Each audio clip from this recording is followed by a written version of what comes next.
moan, wanting to run around the room, after all the sleepless nights, after all the tears you cried, after all these months in pandemic, you will win. You're gonna win. Oh, thank you so much, Soul 21, for that trip down memory lane and for that affirmation of the truth. You're gonna win. The book has been written. You just need to turn the page. You're gonna win. Oh. Whew, we are reading, studying, absorbing, feeling this book, The Sun Does Shine. A memoir of a black man named Anthony Ray Hinton, who spent 30 years on death row for a crime he did not commit. It's interesting because last summer, PG and I were planning to do this very book this summer, but we had no idea how applicable it would be to 2020. And so, last week, PG started us off with chapters 1 through 4, in which we get introduced to Anthony Ray Hinton, his life in Alabama, his relationship with his mother, his relationship with his friend Lester. And more importantly, we get introduced to the man and his character. And PG asked, well, what does it take to live in love and forgiveness in this type of injustice? But more importantly, what must we become when we are confronted with these twin pandemics? Who are we going to be? What do we have to become? Well, he said we have to become possibilians. And Anthony Ray Hinton is teaching us all about hope and faith and ultimately the power of love to transcend any conditions, any circumstances. That was last week, and if you're new and you're joining us, please go back and view last week's message, but we're going forward because there's a lot to cover. This week we're going to be, as PG said, we're going to be looking at chapters 5 through 8. And I have to tell y'all, I kept reading and rereading chapter 5 through 8, looking for the morsels, looking for the inspiration, looking for the insight, looking for the love. And all I found, if I'm honest, was anger. Anybody else feel that? The more I read, the more I got mad. I got mad because I saw this injustice and this racism and this oppression just leaping off the page at me. For example, Lieutenant Aker, 5 reasons you'll be convicted. Number 1, you're a black man. Number 2, a white man gonna say you did it. Number 3, you're gonna have a white district attorney. Number 4, you're going to have a white judge. And number 5, you're going to have an all-white jury. And you know what that spells from his perspective? Conviction, conviction, conviction, conviction, conviction.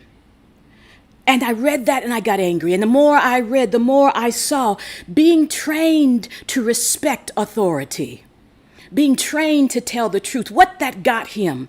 It wasn't the respect of the police. The truth can't set you free if it's being viewed through a racist lens.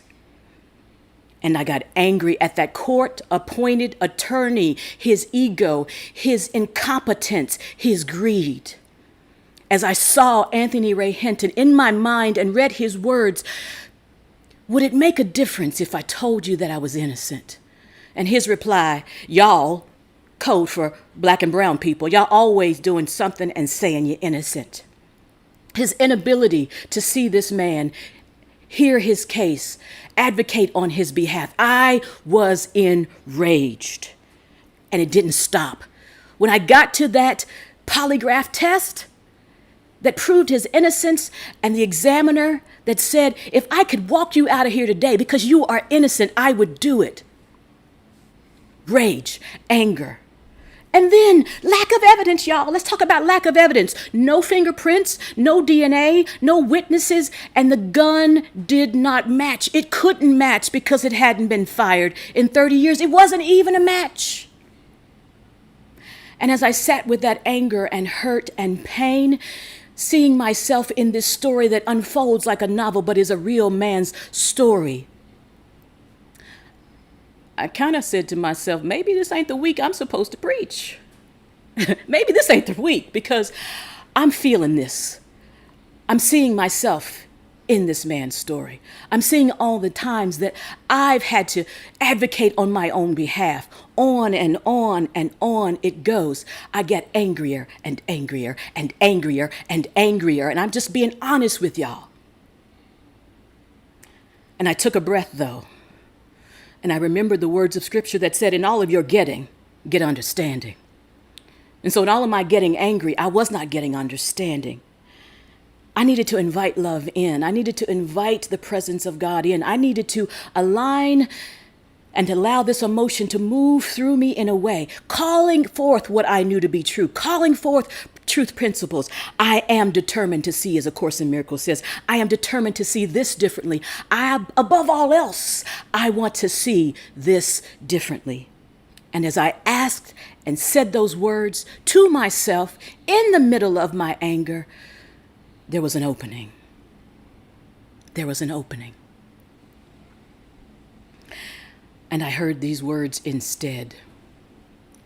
You know how this ends. He wins. He wins. Chapter 1 through 8 is not the end of the story. He wins. And more importantly, what I began to realize and bring myself to is that this is the hero's journey. It is a real life example of the hero's journey that Joseph Campbell talked about and described so beautifully for us. Every hero faces overcoming obstacles to win something, and in this case, his freedom. And if you look back at chapters 1 through 4, you will see how we are progressing through this hero's journey. So easily, so effortlessly, so beautifully. Think about it. In chapters 1 through 4, ordinary life, stage 1, ordinary world, just like me and you, living out his life, cutting his mother's grass. Stage 2, call to adventure. And the adventure begins when he receives a call to action. Now, for some of us, the adventure might be, oh, I'm starting a new business, or, oh, I'm in a new relationship. Or it could be that the adventure is unwanted, unwelcomed, not even considered. And could there be any bigger adventure or call than to be arrested for crimes you did not commit? So that's 1 through 4. Those first stages, check those off.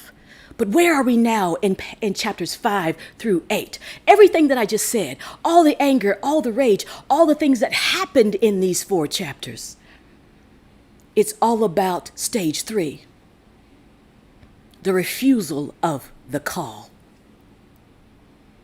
The hero is not always ready and eager to accept this adventure. As I said, sometimes it's unwanted. He's not always, or she's not always ready, armed with the tools to move through a pandemic, armed with the tools to move through job loss, whatever it may be. They've come face to face with their fear that they have to release the fear that is binding them. They come face to face with self-doubt, with second-guessing themselves, but ultimately they have to rise to this challenge. And given Mr. Hinton's situation, given what we've learned in 8 chapters only, there's so much more to go. It would make sense that he would refuse the call, or what I call hail to the gnaw. That's what this stage is. It's hail to the gnaw. No, I'm not going. No, I don't want to go there. No, I cannot do this. And that stage calls you to want to hold on to something. Not hold on in the way to this deep faith, this deep understanding. It's wanting to hold on to our old life. Makes complete sense. It engages us in some old, familiar, normal behaviors. One of those, denial. This can't be happening. He kept saying that over in his mind. And as he was talking to Oprah, he said, I couldn't believe it was happening to me. I didn't understand why it was happening to me. So denial is always present as we're in this stage of the refusal of the call. Then there's this journey and yearning for the normal. Yearning for the normal. He said, I wanted to cut my mother's grass. I wanted to sit outside at sunset with her. I wanted to take her fishing. I wanted to drink sweet tea and eat grits and that peach cobbler. I wanted it all. I wanted to talk to my friend Lester. I wanted to touch and feel the touch and the smell of a woman. Any of those things that we've taken for granted in our lives, we yearn for those in this stage. As he said, for rain, for hot showers, for clean clothes, all of those things bring the story so home to us. And the other thing, the behavior we engage in is thinking about the dream deferred, what we are going to lose because of this. And if you're like me, you've thought about all of this. You thought about, oh no, this can't be happening. This pandemic, racism flaring up this way. I just want to go back to the way it was, but we cannot go back. Something has to be let go of. And in the beginning of this refusal to the call, it feels like we're losing. It feels like we're losing everything. He says it was like every good was being taken away from me, one chunk at a time. Belief, family, truth, faith, justice. And he said, I wondered who I would be when this was over. How could I be the same person? How could I be the same person? When we face uncertainty, we want to go back to the way it was, to what felt comfortable and familiar, but the hero's journey is calling us forward. We may become sad and depressed, and on the emotion goes. And when he got that guilty verdict, he said, everything that I believed in and was taught to me as a child left me. It was all stacked up against me. And I don't know about you, but as I read his words, I could see him there, especially after the guilty verdict, and they moved him without even so much as a goodbye to his mother and his friend Lester, to death row. I see him in that cell as he says these words. I sat down on the edge of the bed. I looked in the bag of stuff that I had. I pulled out the King James Bible. There was no God for me anymore. My God had forsaken me. My God was punishing me. My God had failed and left me to die. I had no use for God. Forgive me, Mama. I thought to myself as I threw the Bible under the bed, had no use for it. All of it was a lie. Everything was being taken from him. And he sat there in anger that he had never felt or experienced before, contrary to his character, loneliness, sadness, weariness. And as I saw him in my mind, there, and as I felt how it must feel to be in that situation, I heard these words. If you feel insignificant, you better think again. Better wake up, because you're part of something way bigger. Not just a speck in the universe, not just some words in a Bible verse. You are the living word. You're part of something way bigger. Bigger than you, bigger than we, bigger than the picture they framed us to see. But now we see it, and it ain't no secret. Yes. Bigger. As he sat there, not knowing, there was something, a conversation of life happening with him that in that moment he couldn't hear. In that moment he was refusing this call forward. That's the title of my message today. Bigger. Bigger than you, bigger than we, bigger than the picture that this current reality is framing for us to see. We are bigger. And so today we're going to let Mr. Hinton's amazing story, A Course in Miracles, and lyrics from the Beyonce hymnal help us examine what it feels like to surrender in this place of this call and instruct us on how to become bigger. Bigger. Bigger. A Course in Miracles puts it this way. As we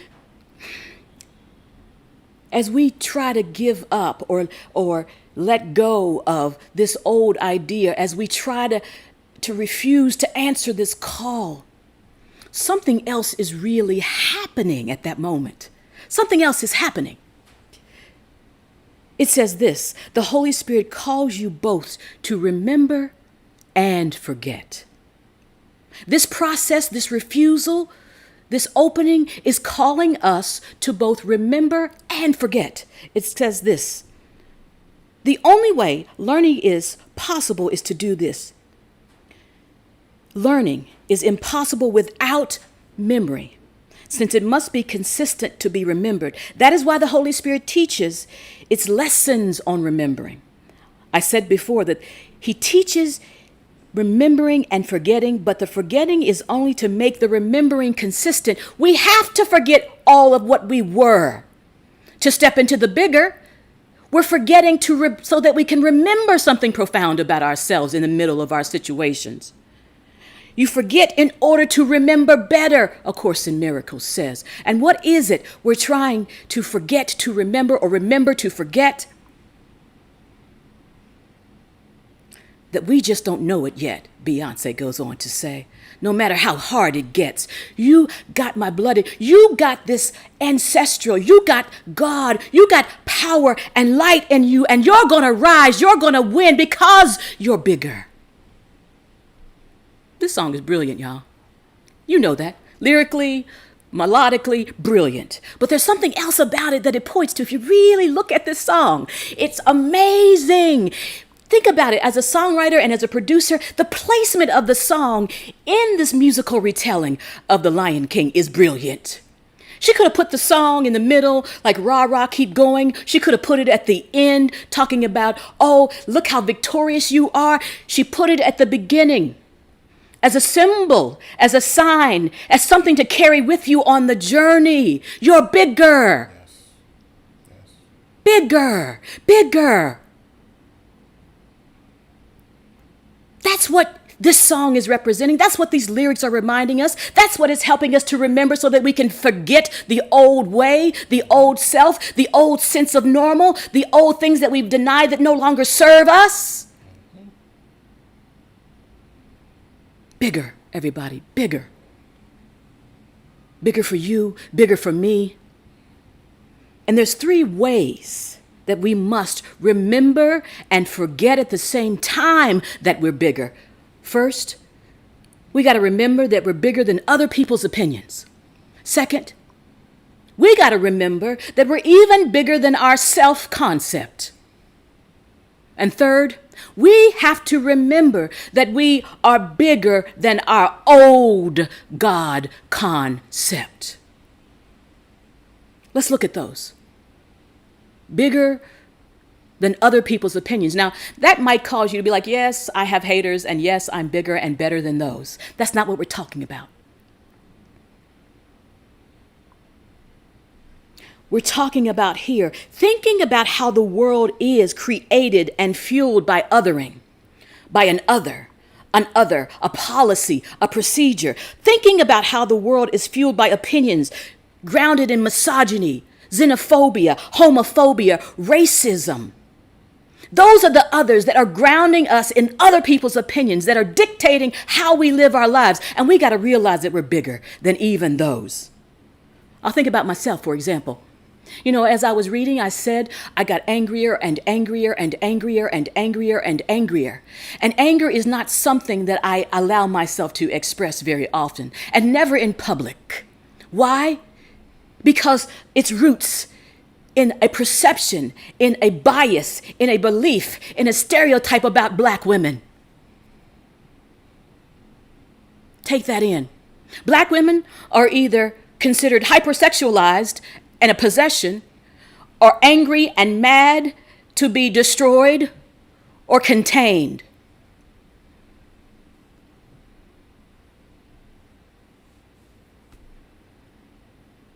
And I decided that I was bigger than other people's opinions about me in that moment. And that it was important that I share how I really felt emotionally in that moment. And to put an end to how stereotypes play out in my personal life. That I'm bigger than other people's opinions. That I'm bigger than their stereotypes. Because that othering, that other people's opinion leads to nothing but othering, leads to separation, leads to fear, leads to the desire to control, leads to putting me in my place, as opposed to letting my power come forward however it chooses to manifest in that moment. I'm bigger. Think about your life and the opinions of the others in your life. Are you ready to be bigger than those opinions? But in order to be bigger than those opinions, you got to do something that A Course in Miracles is asking you to do, taking up this mantle of letting go of this, other people's opinions, deciding to forget some things. A Course in Miracles says that love is accompanying us on this journey. It's seeking to undo something that is psychologically called the proactive inhibition. Write that down. Proactive inhibition. That's what's going on in our minds when we accept others' opinions. Proactive inhibition is taking on an older learning which inhibits your ability to recall, to accept new learning. And the Holy Spirit is teaching us to forget what the ego says about you. The ego of others. Forget what it has taught you so that you are no longer inhibited by these opinions. Bigger.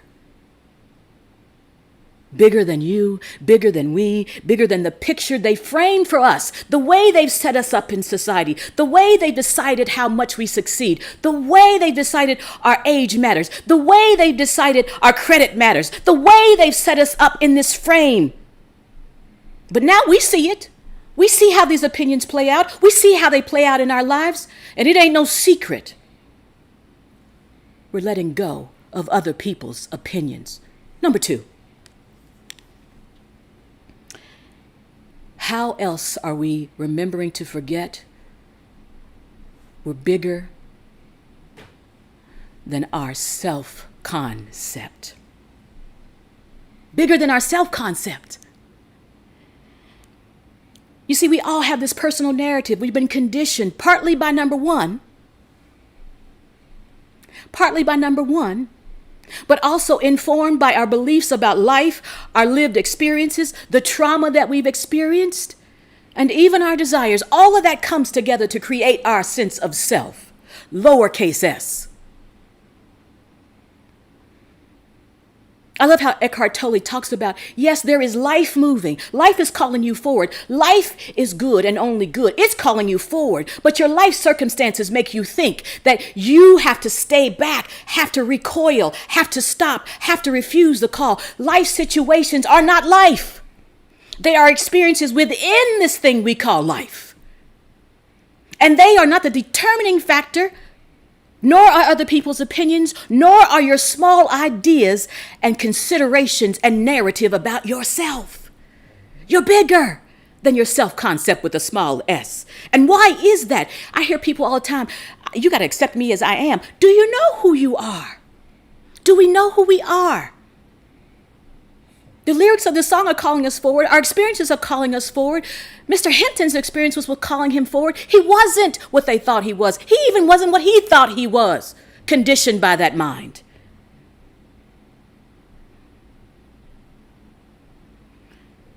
Not until we embark on this journey or come face to face with our beliefs about ourselves,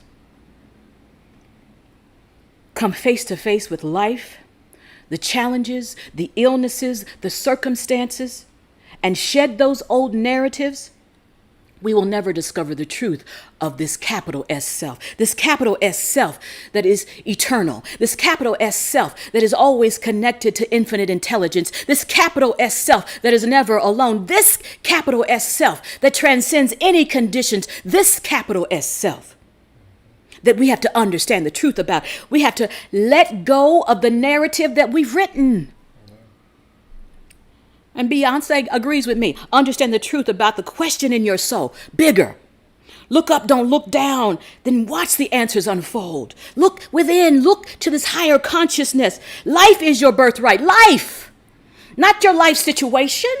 Life is your birthright. They hid that in the fine print. Take a pen and rewrite it. Everybody. Bigger. Examine that narrative that you have operating, your self-concept. And if it no longer serves you, if it's not big enough to occupy this life that we are living, then rewrite it. Rewrite it. I don't know about y'all, but it's getting hot in here. And the truth always heats me up.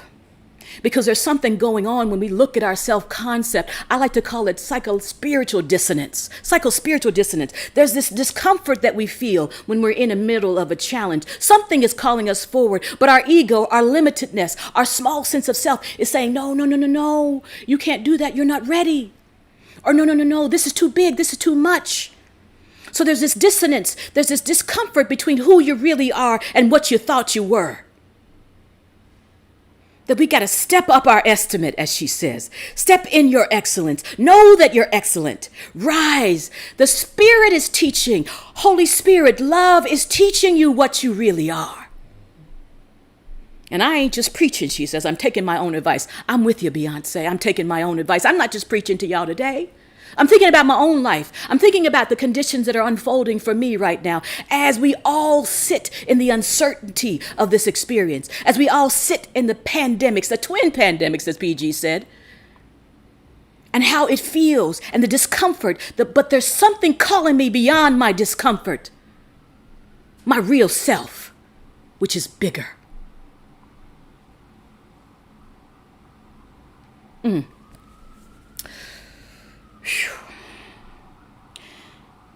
Y'all, let me check my time because I can get wound up. One more thing here in terms of the three things that we have to do to become bigger, what we have to let go of, what we have to surrender. I go back to that paragraph of him sitting on the edge of that bed where he thinks God has abandoned him, where he thinks God is testing him, where he thinks he's being punished by God, where he thinks God has failed him, where he no longer has any use for God. And that's normal. That's normal human behavior, that we look at this God, in this instance, that is outside of us. And we begin to question it. We let it go. We become angry at it, whatever happens. It's not God that we have to let go of, but our concept of God has to be elevated.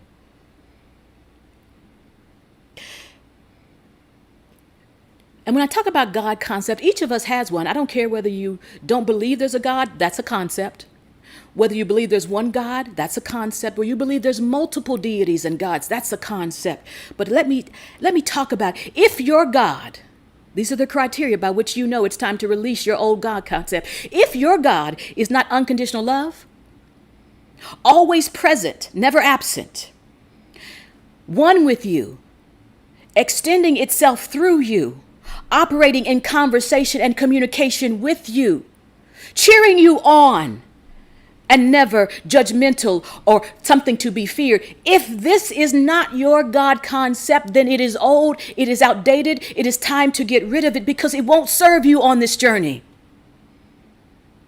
This God that we're talking about is calling you to think of it as bigger, expanding your understanding of it and your relationship in, through, and as it. Not just some words in a Bible verse, not just some words that we read in New Thought text. You are the living word. This word that you take in and take on, integrate in your system, is moving through you, is helping you determine what you should filter in and filter out, is guiding you It's more than words. You are the living word. You are the extension of this love, this life force, this energy. Bigger. Bigger. And finally, as I was thinking about this message, I realized, yes, we're talking about the hero's journey. And let me take my glasses off because I'm fogging up my glasses, y'all. Woo, it's hot up in here. As I was thinking back to these chapters in Mr. Hinton's life and using the hero's journey as the vehicle by which we look at Mr. Hinton's life, I want to make sure that we're not dismissing or downplaying the severity, the life, the experience that he is currently living, or our own. We're using this hero's journey as a lens to examine, to process, to let go, and become our own heroes of our stories. So what we're doing is learning not just to give up. Because in giving up, many of us have been there, right? I've done all I can do, so I give up. What we're talking about is surrendering, letting go so that we can become bigger.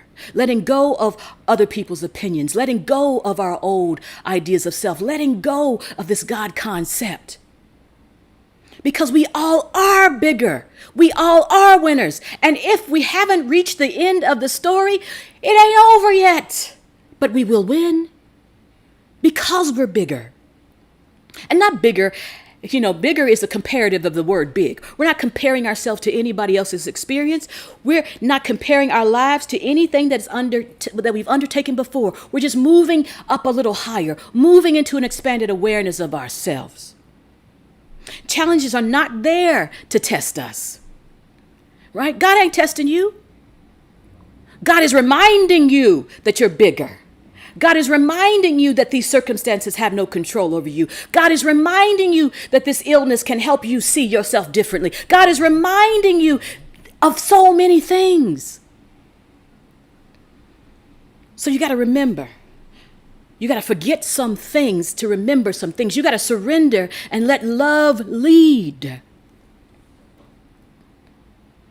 Beyonce says, let love be the water. Well, Beyonce, yes. I pour into you, you pour into me. There ain't no drought here. There's nothing lacking in you. It makes me think about bigger as we close out today. Ever heard this phrase, go big or go home? Go big or go home. And usually what that means is either go all the way or don't go at all, right? Either you go and you win or don't even try it. But this journey that we're talking about is not one or the other. It's not extremes. The journey that we're talking about is really go bigger and go home. Go bigger and go home. Not go bigger or go home. You're not going back to what you were. You're getting bigger, rising to this excellence so that you can go home, so that you can return yourself to your right mind, as A Course in Miracles would say, so that you can awaken to the power within you, so that you can remember who you are. Right? This process of discovery, this process of the hero's journey, Mr. Hinton, if you think about home, he did not return to his physical home for 30 years. 30 years. That meant he had to discover something new. He had to get bigger. He had to discover an internal home that could not be destroyed. Not by fire, not by theft, not by bankruptcy, not by any conditions. This internal home, he had to get bigger and go home. And so as we think about this week, as we realize that we're in our own hero's journey, as we sit in whatever part of this stage, or maybe you're in an earlier or an advanced stage, as you sit in this knowing the story has not ended yet. It's been written. It's been written in your favor. You're bigger. So we surrender, which means we operate under extraordinary trust to advance to our bigger. We let go of those three things that are holding us back. And that requires us to be curious and compassionate along the way. If you feel insignificant, you better think again. Better wake up. Because you're part of something way bigger. Don't you want to know and feel and live from the bigger? And with that, enough for now.